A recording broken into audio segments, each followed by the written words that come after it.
Hey everybody, this week I've been just working on the inventory as I was saying in the last video, but for this video what I'll do is demo just the inventory stuff and then go into the code a bit because it may be useful for any other developers who are trying to build a immersive sim style inventory system. Obviously the things I have done may not apply to all games or anything, but yeah, just to show what I've done and how I went about it. So I'll get into the demo. Yeah, I haven't added much visually besides this drop item. So all that is, so with this grid I'm using the same. This week I've just added some console commands which add, say, one by one, add item one by one. This will act like the same when you go and pick up an item. So let's say we added this item, which they added to the inventory. That should actually be, I was thinking to put that as debug, but that's all right. And so here we see it started in this top left position. Now we can click and drag. So this is just a test item as well. So obviously let's imagine that's like a ammo, which is probably one by one, what'll take up a one by one slot. So you can click and drag. We can drag over here, but if we release, it'll just snap back within the bounds of the grid. You could have it where even if you click and drag, it stays within the grid, but I've put it so you can click and drag, because I was thinking to add, if you click and drag, say over here, to add the functionality, maybe that drops it, the item as well. But yeah, for now it's just so, and then wherever you click, it'll snap to the grid. So just like that, you can't drag it off the grid. And so that was one of the first things, is adding the items, getting it to snap to the grid. And then now let's say we add item 2 by 2. So yeah, obviously still just this test image, but yeah, like maybe a canister or something could take up a 2 by 2 slot. So another functionality added was you can't drag on top of each other. So that was another functionality. And then let's say we do this. So, and we add another item 2 by 2. So it'll search the grid for the next available position it will fit. So if we add this, it should be there. So there we see, and then we could drag that, it should add it there. And even if we do add item 1 by 1, it should add it here. So wherever it can fit, and the way I've got it set is it just searches from here and then across the x-axis of the grid, and then here and down and so on. So eventually, like as well, you can see debug me.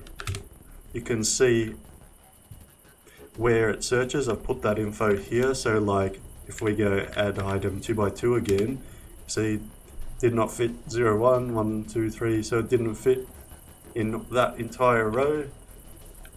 Oh, sorry, up to 8. So 0, 1, 2, 3, 4, 5, 6, 7, 8. It didn't fit, and then here it fit. So we fit it there, and then it dropped the item there. So the more we get, so it's just doing this simple search. I haven't optimized it or anything. It's just a quick search, or just a loop through the X, which I'll go through in the code anyway. But yeah, just loops through the X, loops through the Y, and finds the next position.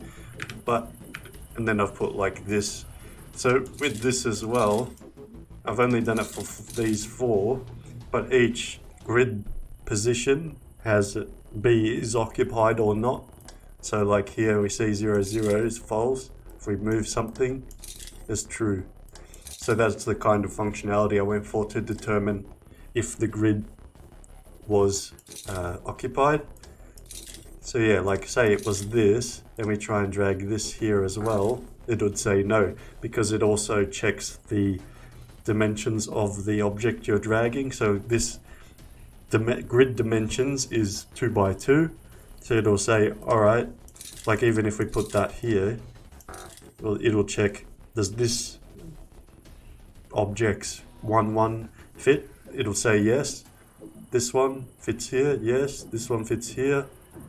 And then when it gets to this one, it'll say no. So then if any of those checks fail, it then just says fail and then reverts the position back to its initial position, and just put that error sound for now. So that's some of the functionality. And then this morning just added, so like if you click it, it remains selected, which is just this darker shade at the moment. And then on that selection you'll get, which I haven't done yet, but you'll get info here. So you may get a more detailed image of the item you selected, and then like just a description. So even probably name, test item 2 by 2 probably, and then description, you know, some vital information. And then for this selection functionality as well is for this drop item. So then we drop the item and then remove the item. I think I set the remove to, yeah, I've got where it says added test item without debug mode active, but it doesn't say the remove. I may just have it say the remove all the time. So yeah, that's a lot of the functionality. And then also, like if we fill this up with items, if it doesn't fit, it's not. So like say in the world you go to pick up an item, so similar, this would act like when you pick up an item, say, and it doesn't fit, then you won't be able to pick it up. It won't go in your inventory unless you organize it a bit, and then you can pick up the item. And there we go there. And then we can just drop all the items if we want. And then you pick up more. So obviously as well, that drop item doesn't drop anything yet. It's just adding and removing from the inventory list. So that's everything for the inventory I've done this week. So most of the work, yeah, well, all the work was towards this, I believe. I'll just check the patch notes quickly. So inventory, console commands for it. Yeah, it's all inventory stuff.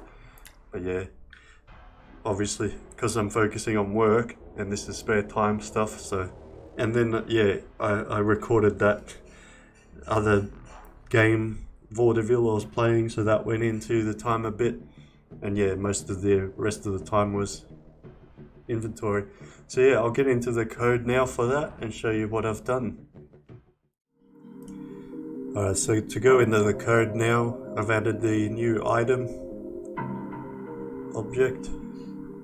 So that item is just what you saw in the inventory there. It's just got the image. I've just added a name for the moment, but it'll be a description and everything. And then what you saw with the inventory system there. Just drag this down a bit. But like, so all the inventory grid stuff, pretty sure I handled in here, but it's derived in the inventory menu, which is that entire inventory screen you saw. So yeah, in the inventory menu, we've got this list of current items, which is that object type item, which I've added. So yeah, the item can have, you can click it, drag it, so which is what you see is clicked and it was released. So on was released is when we get the, or if we mouse left release, then it goes to drop the item where your position is, and then it does the calculations. So this is pretty much the item class at the moment anyway. It's not much to show, I guess. Pass in your grid dimensions of that inventory grid image, and we've just got a name, and then everything mostly is the customer other functionality I've built anyway for the game. So how you build an item is up to you, obviously. Yeah, so like I've just got these states here, is clicked to it, was released. If you're going for the same thing, you may have a better way. But yeah, like I'm using that to do all the calculations. So like if we go into inventory menu items, so this is that grid you saw. So in this grid we've got just these private ints, we've got the inventory grid X and Y axes. So because in MonoGame like everything's kind of based on image positions, so like I've set it image top origin position, so this was something I added. You can even origin position center, like I've based everything for this on origin position top left. So on that grid 0, 0 is the top left, same with the items. So what we do is, this is arbitrary scale as well. This is just based on the images I've created. I've made them 128 pixels by 128 pixels. So it's just this. The grid is 12 by 7, and then yeah, of this scale, 128 pixels. So just seeded the grid with these new inventory slots. That's another thing, so I'll just bring that up. And all this is inventory. An inventory slot is a position in the grid. It's just got to be is occupied. But yeah, like this is all I needed for now. This may have more stuff, but this is that grid. It's just a grid of these inventory slots that have a state B is occupied, yes or no. There's probably better ways to go about this, but this is just the way I've done it. With the intention, maybe there's other things I'll add to a grid position. And then like here, this is just for the debug to see those 4 cells to get some information on when I was developing this stuff. So yeah, then we got this inventory grid, and we're adding that drop item button. So yeah, to get, I think this may be straightforward. Main things are, this is just a list of the items that exist in your inventory. So like when you pick up an item, say, you just add to this list, and the item object has a bunch of info, like yeah, the name, the grid dimensions, which is what I was talking about a bit in the demo. So that's this grid dimensions, just simply like whether it's 2 by 2, you pass that in. So like let's have a look where we passed an example item in down here. Actually it's in the console menu for now. Yeah, so like when we create an item, so this new item, we pass in the image. Just this is just button, my custom button class. So this is like if it's I forgot what it was, send a text, but there's no text. And then this is the grid positions here, which is part of the item class, which we pass in, and then the name. So probably as well, like when you create a new item, if it's a description, you put it in here. I was thinking to have an inventory, item manager, which will probably come later on, an item manager, so you don't have to pass in all the information. You just, in the item manager, put all the details you need, and then you just call like, I don't know, test 2 by 2 item dot name, test 2 by 2 item dot description. So things like that. And then, yeah, so, and then if we go back, this add items was done in the same inventory menu items. So here where it goes to add the item, we're just adding to that current items list, loading it, and then updating the grid status, which is simply just setting those cells to either be true or false. So if we look at that here, getting that current grid X and Y, and then we're setting for of the current item that you have added, we're setting it to either be true if you added it or false to if you removed it. So if it's that 2x2 item, let's say, we just, for all those 4 positions in the grid, we just set that B is occupied to, so you added it, set those 4 cells to true, or if you removed it to false. And then for debug purposes, just for these 4. So that's the update status. So this is the main chunk of stuff here in the update. So this is when so I'll go into it in sequence, I guess, by the code. I was going to go by what I added, but just easier to go by code. So like here, this is when you click that drop item button.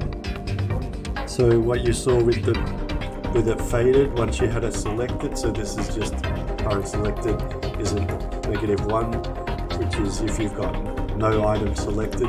So if you click that drop item button when you have a item selected, it'll then, this was what, I'll just remove that. So then it'll post a console and then update the grid status first, and then remove the item from the current items list. Then set this back to -1, and then just play that sound. So that's all that drop item is. It removes it from this list and updates the grid.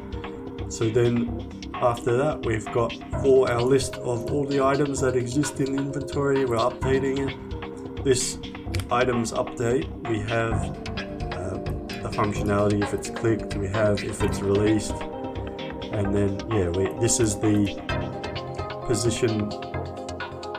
So this is if we're clicking and holding, so we're dragging the image, it updates the position based on your initial where you clicked, which is this click diff, and then your mouse position. So like if you click here and then you drag it up to the left, it'll follow your mouse plus the difference in, so like if you click a little bit in the middle of the button or the item, sorry, you will this click difference will be that. So originally I had it like this, which made it when you clicked it, it snapped the item to the middle of your mouse position, but that's not really that good. So you need something like a click diff, which is just the difference between the image's position and your mouse position, so that doesn't snap to your mouse when you click it. And then this realign is just something I've built into the button class, which is just the button has a position, but also the image of the button has a position. So this just simply makes sure that matches. So that's that. And then, so we go up to here. So if we click it, then we're setting the previous selected or the current selected item to that. The difference between current selected and current clicked for what I've just done is current click updates every frame, and that's only for the click and drag functionality, but this, even when you release, it will remain as current selected, which is what you see as the darkened button, so which is just this current item still blue. And then the previous selected is, so say you click item 1, it shades that darker, and then you click item 2, you want to revert the color of the original item you clicked. So that's this just previous selected. So if it's not equal, and it's not equal to -1, which is just default state, then set it back to white, which is its normal shade. So then here, when we release, so this is the reposition. So this is the reposition and snap to grid. So like here, like we click and drag, if we release our mouse, we then set that back to released false. We're now saying, so this start grid X and Y is the original position, I believe. I think that's what I said. So this is the position. I thought I did that on it is click. I'm pretty sure that is. I've already forgot what I did. But if we look at it, so it's the current position. Yeah, that's right, because I'm not updating current position yet.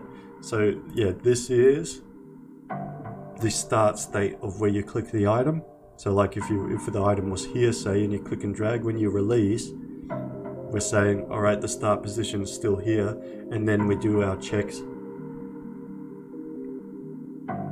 So I even put a comment to remind myself. So, and then we're setting, so no matter what we do, we set the grid back to false of the start positions. So like even if we snap back to the position, if it wasn't viable where we dragged to, we still want to set it to false, because when we snap it back to the original position, we set it to true again anyway. And this is just simpler. So we set it to false once, and then whether it can move to the new position, we update those grids to be as occupied true, or if we snap it back to the original position, we set it back to true at the original position. So here in this section here is what we're doing when we check that the image is outside of the grid. So here it's within the was released, but you could move this outside of the was released and it keeps the item inside the grid at all times. So even if you're clicking and you're holding the mouse down and you drag the mouse outside of the grid, it keeps the image within the grid. So that's this here. So this is just checking, like, alright, if position X is less than position X of the inventory, then we just keep it within that. We realign the button image, or if it's, so the item inventory position plus its width, so the rightmost side of the image, if that's greater than the rightmost side of the inventory, then we just keep it within that. Same with this for the y-axis. So that's just keeping it within the grid, making sure when you release, the item can't be released in a state outside of the grid. And then here we've got the snap to grid stuff, which is what you saw. It kept it in the grid positions. So like here we've got, if the current position X minus the position X remain the inventory grid dimension. So this is 128 for my sake. So we get the difference, and then we get the remainder of that difference. So this may be like 79. So this, if it's not equal to 0, which is the case, we then this diff X should be 79, and then if 79 is less than this grid dimension X, which is 128, and then we're getting half that. So this is to determine, this if else here is to determine, do we snap it to the grid. So we're pretty much finding what grid position is closest to where we've dragged it. So like if you, in this case, say 79, then we're closer to the next cell, so we drag it to that cell. So we snap it to that position, or actually no, this one is if it's less than, so in the case of 79, it would hit the else, so then we're adding it to the position. So that's all this if else is, and that gives the final position of the item, and then realign. Same with the y-axis. And then here we're getting the current position, the current grid position. So this item image has already been updated to where we're expecting it to be.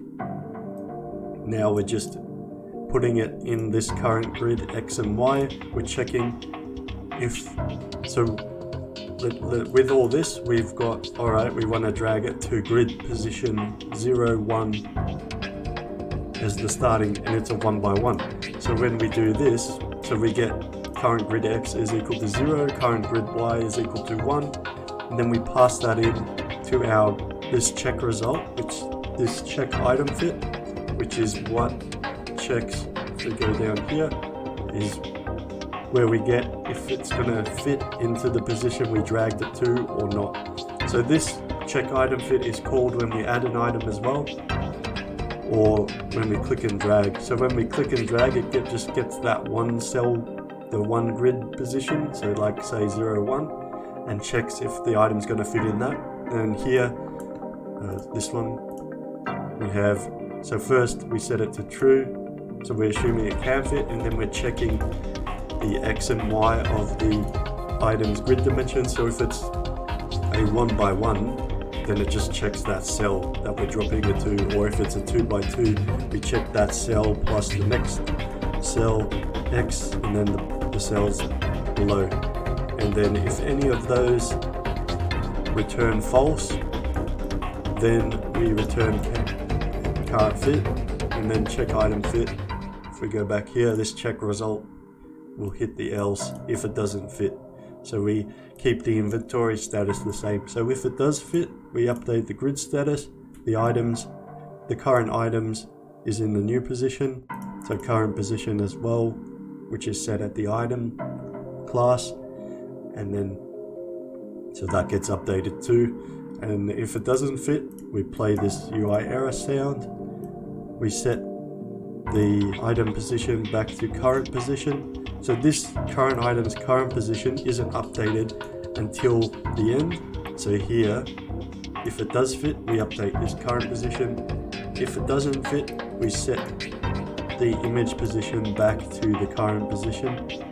And then the current grid Y, X and Y is where it's snapped back to, and then we're updating. So like if we tried to click and drag it to 0, 1 and it didn't fit, then it sets it back to where we dragged it from. Let's say we dragged it from 0, 0, then this will be current grid X is 0, current grid Y is 0, upgrade grid status, and this will set 0, 0 to true, where 0, 1 would be left false. Well, actually that would still be true because obviously another item's occupying that, and then previous selected, current selected. So that's most of the functionality. So like here you've got to keep it inside the grid, we've got the snap to grid, we've got if the grid position is occupied, and up here we've got to remove it, and then the add item. So this is the add item. So similar to when we click and drag, when we add an item, but it'll check every single X position first and then Y. So here for Y, if this check result, if the item fits, so it starts 0, 0, 0. If check item fit, if this passes, then we just add the item there, update the grid, and return true. If it doesn't fit in grid position 0, 0, then we hit the else. We just, all that is the else, like you don't even need it really. But I've got the else to just put in this console menu log, and then it iterates to the next X position and so on until the end. If it hits both the end of both loops, then and it still hasn't hit this, then it'll just error play and return false. So, and this is just returning a ball for the console menu. So if we look here, it's only for the sake of what to output on the console, but here, like if we add item 2 by 2, then we try this, B item, if it returns true, yep. If it didn't fit, item did not fit in inventory. So that's most of the functionality for the inventory. And like here, debug just to output what you saw, and then in the draw call, just that. So that's it for the inventory. And yeah, that's what I worked on this week. So I'll just go into the outro now, and that'll be it. And thanks for watching. this next week I'll probably be doing more work on the inventory. Other than that, I'm not sure what I'll be focusing on next. Maybe one of the other menus, but yeah, like I still got a bit I want to do in the inventory, so I may as well be continuing with that. But yeah, obviously it's a slower process. The inventory work you saw, it didn't take up much time. It's just that's how much time I had free to spend on working on the game this week. Yeah, but do the other things like record the video, and then obviously work takes the top priority. So yeah, hopefully next week I can have some more exciting stuff to show. I will every now and then demo some of the code, like what you saw, if I think it's useful information. But other than that, it'll just be demos of the work done. So yeah, that's it for this video. Thanks for watching.